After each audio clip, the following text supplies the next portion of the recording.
everyone. Thank you for the kind introduction. So, the plan to show you today is quite different from what we have seen before, but I guess that's really the interest of this kind of topic, is that it really brings us from very different community and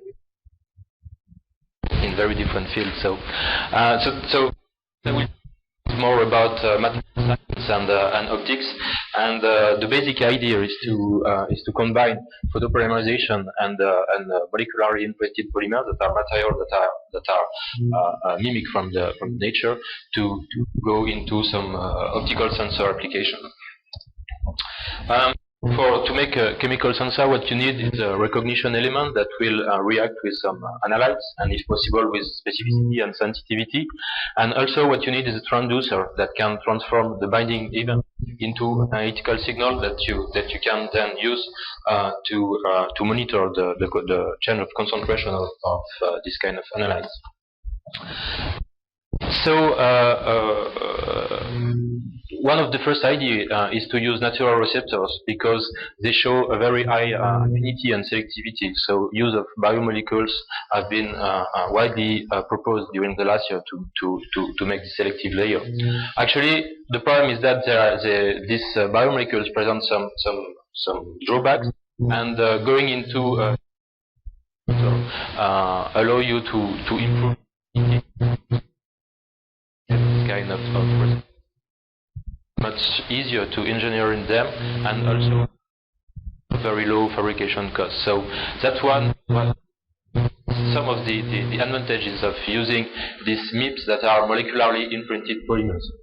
So this was proposed first by Klaus Mosbach in this paper. The idea is to mimic the kind of interaction that you can have between biological molecules that you can find in the nature.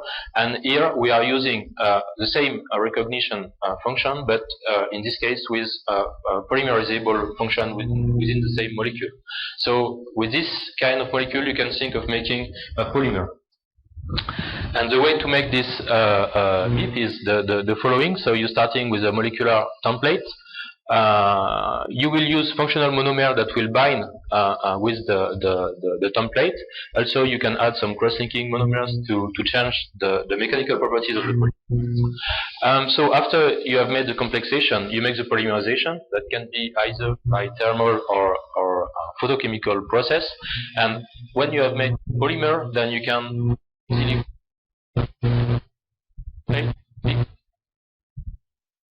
reversible bonding between those.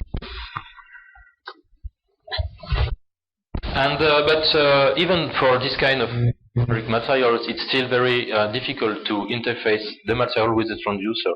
So that's why we have proposed recently photopolymerization. That is a very interesting method in this topic. First, it is very versatile, and you can use it for almost all vinylic monomers. Second, it's a low temperature process. The temperature is made at room temperature, so that means that you will have a good stability of the complex that you make between the template and the functional monomer. Also, you have a control over the kinetics, so the reaction only starts when you put the light on, and will stop when. And also, last but not least, and that will be very interesting for us, is that you have a reaction, since the polymerization will only come in the places that receive the light. So you can use that to make some microstructure that can be used for interrogation later on. Combining photochemistry with molecular imprinted system is not so easy, since you have to deal with some problems like viscosity problems, which is quite different between standard photoresist and MIP system. Also, in the first case, you will use mostly cross-linkers, whereas in the second case, you have to incorporate functional monomers. Also, the photoinitiator can be very difficult to find in the context of molecularly imprinted polymers, because you want to avoid absolutely any interaction between the photoinitiator and the functional monomers. Also, for MIP, you need a porogenic solvent that will be useful to generate some porosity to give some access to the template, the materials, which is very a nightmare when you want to make microstructure. And also the kinetic is quite different. Usually in microstructuration you are using very fast kinetics because it improves the resolution. Whereas in the MIP system you want to have a slow kinetic because you need to generate porosity. So all of these criteria you have to mix them together, which is somehow difficult. But to make it in three first configuration, and here the interest is that the photopolymerization gives access to spatially controlled polymerization. So you can directly implement the recognition layer, some structure that you will use to as interrogation method for in. So the evanescent wave polymerization that is quite interesting to generate MIP thin films. Also, we have used in this case program that you can use directly and monitor the diffraction to and also some silver bright grating. So today, because I will not have so much time, I will just present the second topic here. So the interference photography. So briefly, the idea is to use two beams from a laser and put the photosensitive MIP precursor solution inside this interferometer. In this case, what you will have is all the components.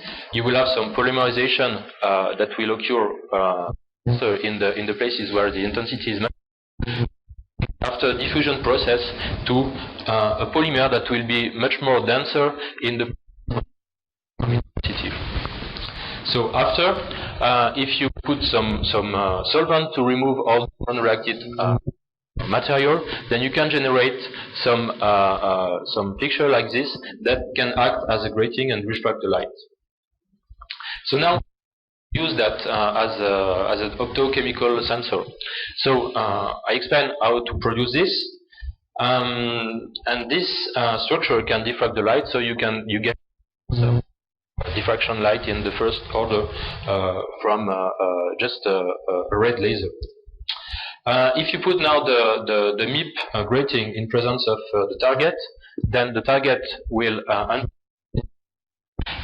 change the property of the grating. And for instance, that you can have some swelling of the grating. And in this case, you will modify the distribution of light in the first and the first order of diffraction. So if the change is enough, then you can think of using that as a sensor. So to demonstrate this concept, we have used testosterone as a molecular template. So testosterone is androgenic molecules that have very important properties like anabolic properties, which is, we all know, important for medicine, maybe very important for medicine, but also it was very discussed in sports, since maybe with very good sensor we can catch this kind of guys before they win so much money with this. Anyway, so testosterone was used here as a template, and what is important in testosterone, so you have this kind of bonding that you can use to generate some complex with the functional monomers and make a material around this molecule. Actually, it was not so easy to make a material that was sensitive in the green region, because we wanted to use to make the interferometry. So we use this kind of photoinitiator that is able to produce some radicals and make free radical polymerization of the MIP polymer. So this is what the hologram looks like after polymerization. So unlike what I've shown in previous slides, still a lot of materials between the two lines. So the thickness is typically something like 500 meters, and we have a corrugation at the surface of the hologram that is almost 100 nanometer. So this is how the hologram looks like at the macroscopic scale. So you can see the diffraction of the light, white light. Here is AFM images of the structure showing a 1 micron period, and this is at even smaller scale what the material is looking like. So that means that gives you an idea of the porous structure of the material, which is important to give access to the binding to the template. This is the kind of diffraction response that we can have. So here is the zero order light and plus and minus 1 order. Very weak, but it's much more than we need to monitor the diffraction efficiency of the grating. We interrogate the grating, so just we put the sample in a cuvette in which we can change the composition of the solution, and then we record at the same time the 0 and minus 1 order. Okay. And yeah, and from that I have to explain that we plot the diffraction efficiency that we define as the power in the plus 1 order over the total power, and also we can plot the relative diffraction efficiency. So this is typically the kind of result that we could obtain this time. So first of all, what we observe is that there was a solvent swelling. So without putting any template in the medium, we observed that the diffraction efficiency was modified during the first hours of swelling. After that, if we add in this case 100 micromolar of the target analyte, so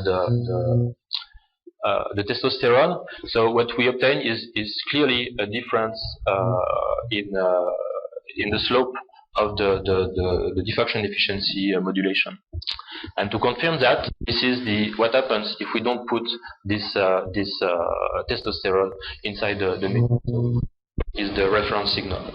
And to prove that we have some selectivity of the material, we used another molecule that presents a structure that is quite the same, only are missing the two functions that are used to make the case.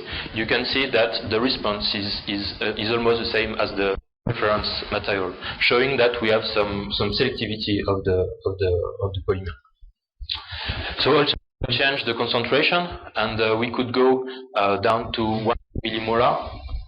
And okay, of course, what you can see here is that the response time are very low, so that's something I will comment a little bit later. And but anyway, some relationships between the concentration and the signal, the optical signal that we can collect using this very simple sensor. So I think it's time for conclusion. So I wanted to show you the first example of MIP film patterned by interference lithography, which is very fast and reproducible fabrication method that can be also upgraded to the wafer scale possibility. What is, from materials point of view, what is really nice in this is that we can control the structure of the material at very different scale, from macro scale to molecular scale. And so, as I said, we have to work much more to improve the sensitivity and also the response time that is quite long at this time, and to give more optical changes. And also, we developed some other methods to interface this kind of material. And so now we are just at the proof of concept and thinking of going further to improve the performance of such materials. So thank you very much for staying to the end of this talk, and if you have some question, I will be glad to answer you. Thank you.